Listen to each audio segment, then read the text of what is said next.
Neste vídeo, testemunho de Carlos Souza, um ex-mendigo que foi salvo da morte na travessia da Baía de Guanabara. Testemunho publicado no jornal Mensageiro da Paz, março de 1984. Para quem não me conhece, eu sou a Silvana do canal Diário Pentecostal, especialista em História e Teologia do Protestantismo no Brasil. Se você ainda não é inscrito, se inscreve no canal, deixe seu curtir e compartilha com seus amigos para que mais gente conheça o canal.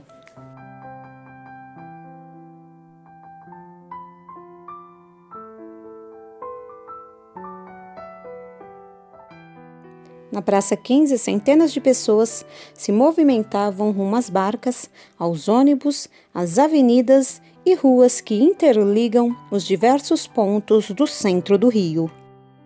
Cruzando a Baía de Guanabara, barcas chegam e partem transportando multidões. Diante do fluxo e refluxo das pessoas, o grande frigorífico da SUDEP tem suas portas fechadas. São 9 horas da noite. Sente-se no ar o inconfundível odor dos produtos de pesca. Pálido, barbudo, sujo, os pés inchados, a roupa rasgada e sofrendo de epilepsia, Luiz Carlos Souza caminha com dificuldade para o portão de saída do pavilhão das barcas, intencionando pedir que o deixem entrar. Ele não tem o dinheiro da passagem. Não tem dinheiro, não tem saúde, não tem parentes, não tem onde morar e há muito já perdeu a esperança. Mas ele agora está decidido a mudar o curso de sua vida. Luiz Carlos Souza pegará a barca para Niterói, mas seu itinerário será outro. Ele caminha para o suicídio. Um mendigo dentre os seus companheiros de sofrimento e misérias ensinou-lhe como deverá fazer. Quando a barca estiver bem no meio da Baía de Guanabara, você pula.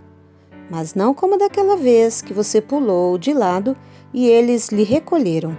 Você pula na frente da barca e as hélices lhe farão em pedaços e você nem sentirá a morte.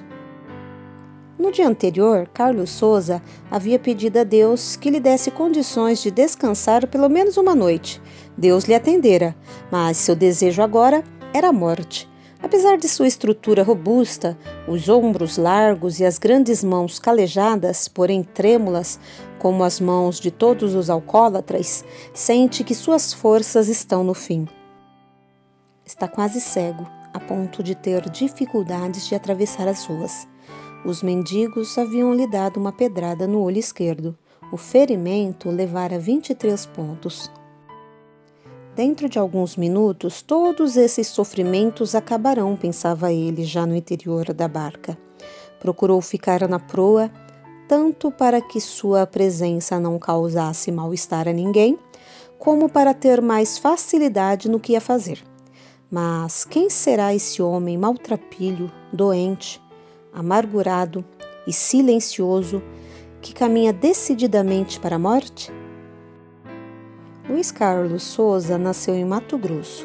Tempos depois, foi morar no Uruguai, onde aprendeu mecanografia. Seu pai era um uruguaio muito habilidoso. Cantava, lutava boxe, consertava máquinas de escrever e revelara-se um exímio jogador de futebol. Ganhara muito dinheiro, mas perdera tudo na bebida e nas mesas de jogo.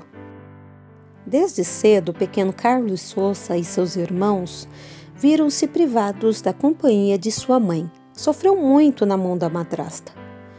Quando ele completou 15 anos de idade, seu pai voltou para o Mato Grosso e o levou consigo.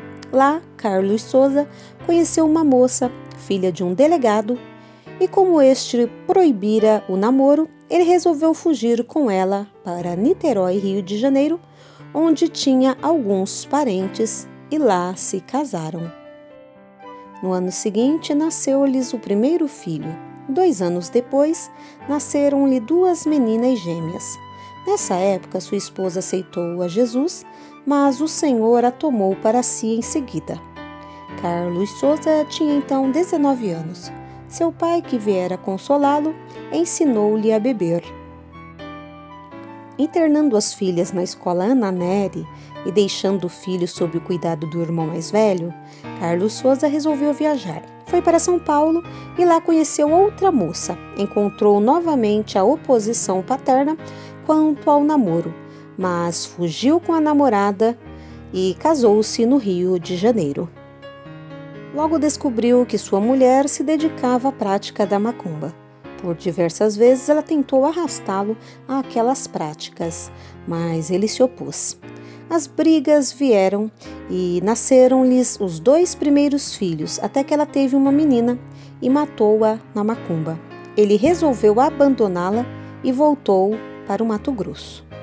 Do Mato Grosso, foi para o Paraguai, do Paraguai à Bolívia, em seguida para o Rio Grande do Sul e depois para o Uruguai, vindo finalmente para o Rio de Janeiro, onde começou sua vida de mendigo, pois já não tinha mais dinheiro nem documentos, e quando dizia que era mecanógrafo e falava 2 idiomas, ninguém acreditava nele. Começou então a andar com mendigos. Com eles, aprendeu a pedir. Aprendeu também a recolher galinhas e garrafas de aguardente dos despachos de macumba. Tomava conta de carros, recolhia papel das ruas, até que um dia uniu-se a uma mendiga que o havia ajudado a se internar para tratar-se do alcoolismo. Saindo do hospital, tentou reabilitar sua vida na companhia daquela mulher. Voltou a exercer a mecanografia, chegou até a mobiliar uma casa, mas o irmão da mulher com quem vivia era um marginal e este se desentendeu com ele, obrigando-o a fugir. Então, na companhia da mulher, ele passou a vender âgua baiana e aguardente comprada dos mendigos que, por sua vez, a apanhavam nos despachos de macumba. Certa tarde, o avisaram que a mulher com quem ele vivia havia sido assassinada. Desgostoso de tudo, ele se desfez do negócio e passou a beber e a procurar a morte. Tentou suicídio jogando-se do viaduto Meyer, mas caiu sobre o capô de um carro.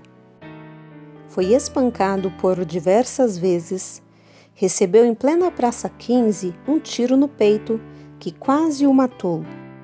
Fizeram-no beber vidro moído e veneno de rato com cachaça. Ele se internou no hospital vomitando, evacuando e urinando sangue. Na noite do dia 23 de março de 1979, concluindo que não mais havia qualquer razão que justificasse sua vida, rumou decididamente para a morte. Deixando o Rio de Janeiro para trás e seguindo seu costumeiro itinerário, a barca avançava na amplidão aquática da Baía de Guanabara, aproximando-se pouco a pouco de Niterói. Dentro dela estava o passageiro que estava resolvido a fazer uma viagem mais longa.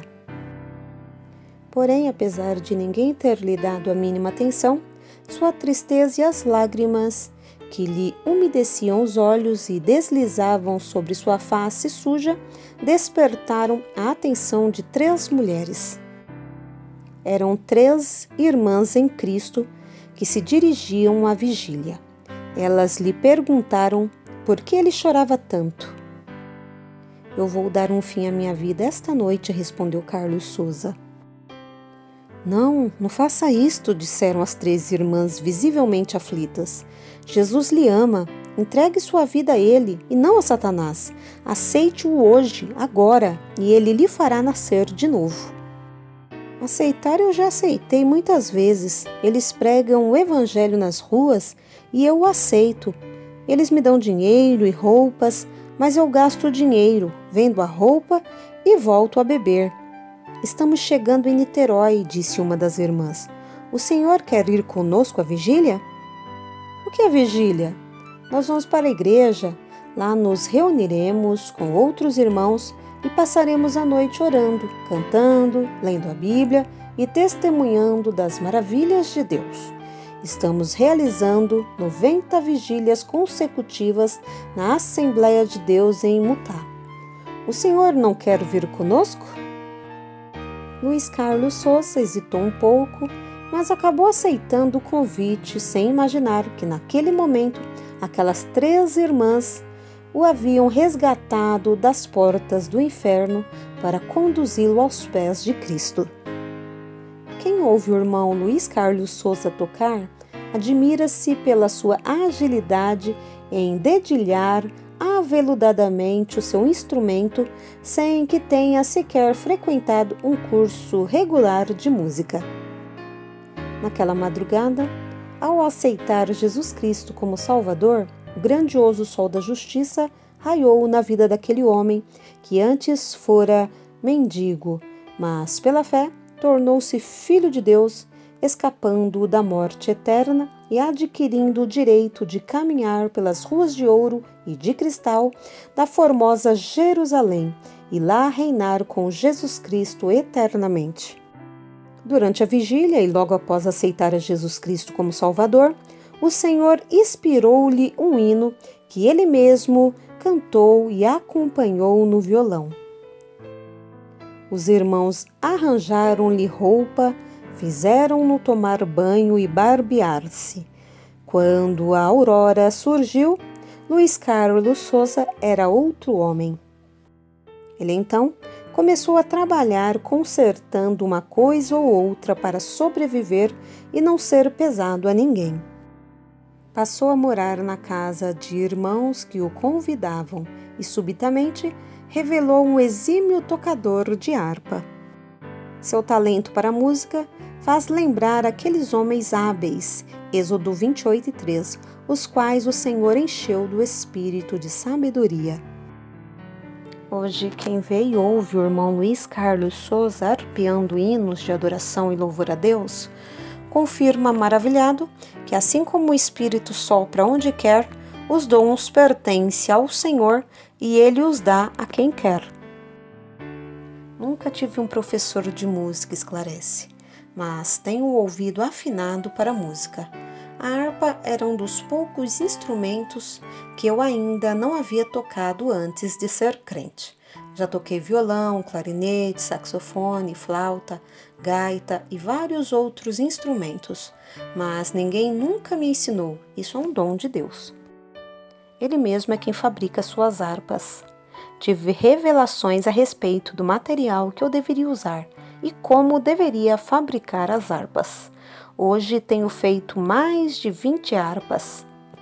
Humilde, sincero e sempre pronto a dar o testemunho que Deus fez em sua vida, o irmão Carlos Souza caminha agora no meio do povo de Deus como o salmista Davi, tocando hinos de louvor e gratidão ao Senhor, dedilhando as cordas de sua harpa para afugentar os espíritos malignos e produzir sons aveludados e puros que agradam o Espírito de Deus. Através dele, centenas de pessoas têm aceitado a Cristo como Salvador. Viajando de norte a sul do país, ele tem sido usado por Deus em cultos, campanhas evangelísticas, congressos e na evangelização de mendigos. Sempre ando com uma fotografia dos tempos em que eu era mendigo. As pessoas ficam admiradas e perguntam como eu consegui levantar-me. Eu digo para elas que nunca me levantei, nunca consegui mudar de vida. Quem me levantou e me fez um outro homem foi Jesus Cristo. Vivendo pela fé, o irmão Carlos Souza revela como consegue se manter sem um emprego certo e em meio à atual crise. Quando o dinheiro e a roupa estão se acabando e o cabelo ficando grande, eu converso com Deus neste sentido e Ele prontamente providencia tudo. Jefferson Magno Costa, 1984.